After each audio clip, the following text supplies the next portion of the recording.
Voting in elections is a fundamental right for citizens around the world. When you step into a voting booth, you're participating in a process shaped by centuries of ideas on government.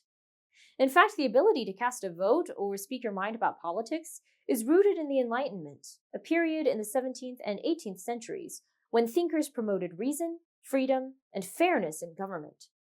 Thinkers of the Enlightenment believed governments should serve the people, not the other way around.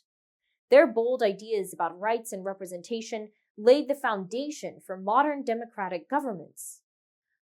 Voting is a direct result of their vision for political systems powered by the people. But how did ideas centuries ago lead to voting in fair and free elections today? That's the focus of our world history mystery question. How did Enlightenment thinkers shape the principles of modern governments? While we gather clues to solve the mystery, we'll also analyze key ideas of Enlightenment thinkers, check out influences on their thinking, and study the impact of Enlightenment ideas on modern governments. Are you ready, historians?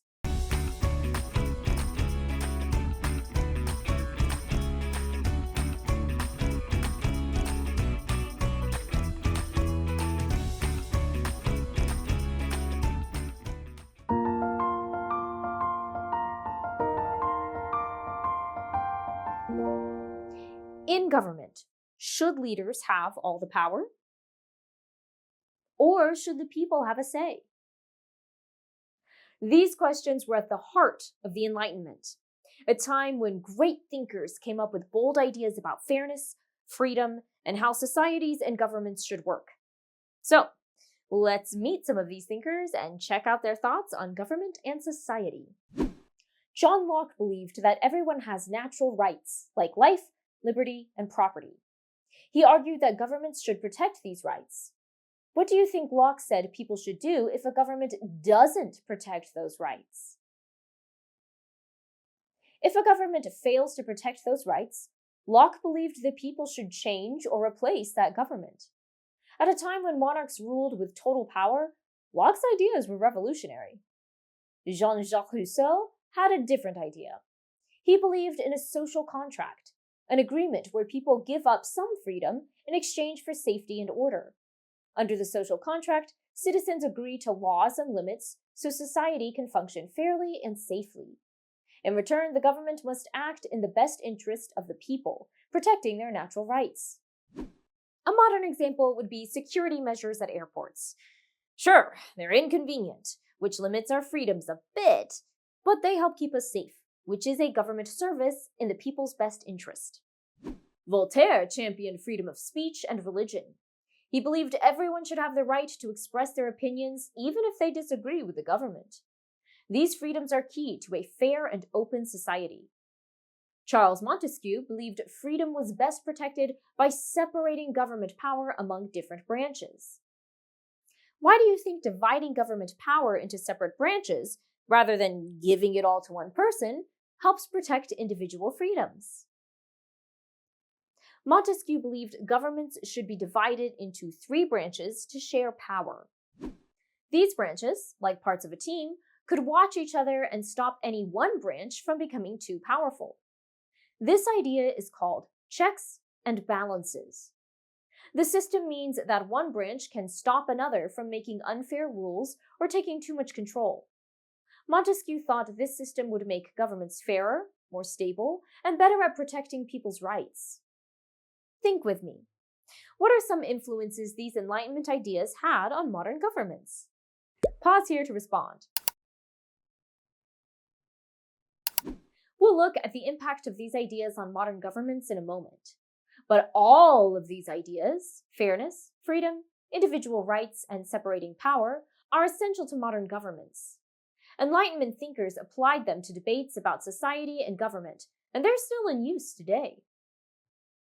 But did you know these Enlightenment ideas were inspired by thinkers from centuries before?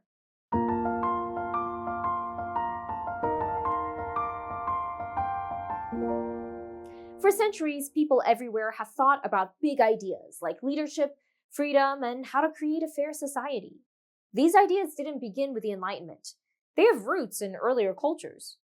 You may already be thinking that ideas from ancient Greece and Rome, such as the separation of powers and democratic voting, influenced Enlightenment thinkers.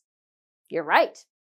But scholars like Rousseau and Locke were also inspired by ideas from other faraway places. For example, in China, Confucius came up with ideas about government that were still powerful during the Enlightenment. Confucius believed that leaders should act fairly and be wise, honest, and responsible as they work toward what is best for their people. How do you think Confucius's teachings about leadership might have influenced Enlightenment thinkers? Confucius inspired them by emphasizing fairness, wisdom, and the responsibility of leaders to act in the best interest of their people. Do these ideas connect to Locke's ideas about natural rights or Rousseau's idea of the social contract? Similarly, Islamic scholars also emphasized fairness and justice, which Enlightenment thinkers built on. For instance, the scholar Al-Farabi wrote about how leaders should use reason and justice to create strong communities.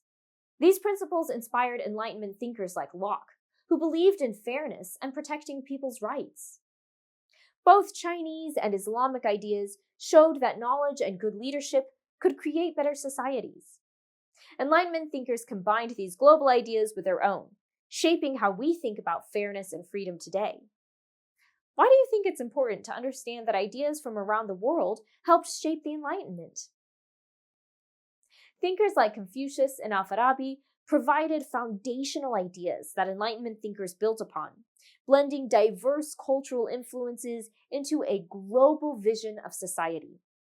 These revolutionary ideas evolved into principles that continue to shape governments and societies worldwide today.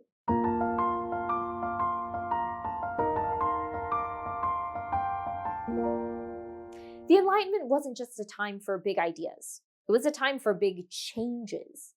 Enlightenment philosophers challenged old ways of thinking about government and society. Their ideas even sparked revolutions. Locke's belief in natural rights gave people a new way to think about their relationship with government. He argued that people had the right to change governments if those rights weren't protected.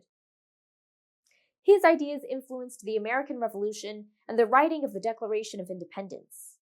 Why do you think Locke's ideas about natural rights were so important to people fighting for independence? Locke's beliefs gave people the confidence to demand fair treatment and protest unfair governments. Rousseau's idea of the social contract also inspired political change. He believed governments should work for the common good. This played a major role in the French Revolution, where people demanded fair treatment and the end of absolute monarchies. His writings laid the groundwork for modern ideas of popular sovereignty, where power comes from the people. How do you think Rousseau's ideas helped people demand a voice in government? Rousseau's focus on democratic principles encouraged people to demand representation and fairness in government. Voltaire championed freedom of speech and religion, ideas that inspired constitutions protecting these rights.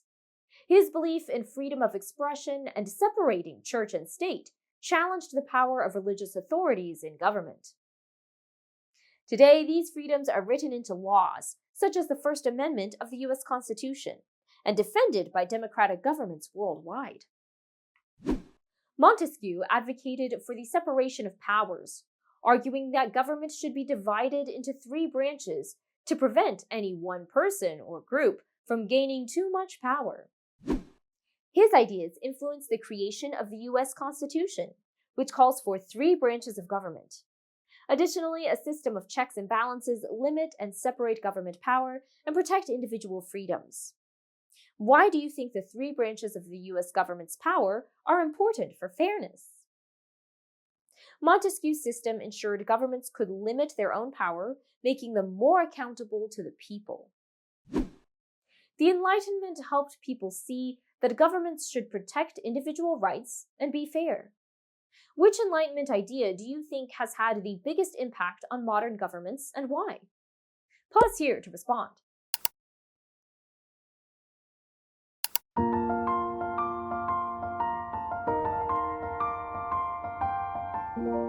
Thinkers like Locke, Rousseau, Voltaire, and Montesquieu challenged old systems, promoting fairness, freedom, and rights for all. These ideas, influenced by cultures around the world, sparked revolutions and laid the foundation for modern governments. They forever changed how people think about the purpose of government. So the next time you hear about an election or see people voting, or even go to vote yourself one day, remember this. Voting is not just a political act. It's Enlightenment ideas centered on fairness, representation, and the protection of individual rights, all put into action. Next time we jump in for a deeper dive on the impact that Enlightenment thinkers and questioning authority made on political structures worldwide. Until then, keep exploring the past and shaping the future. And remember to always be clever. Hey, hey.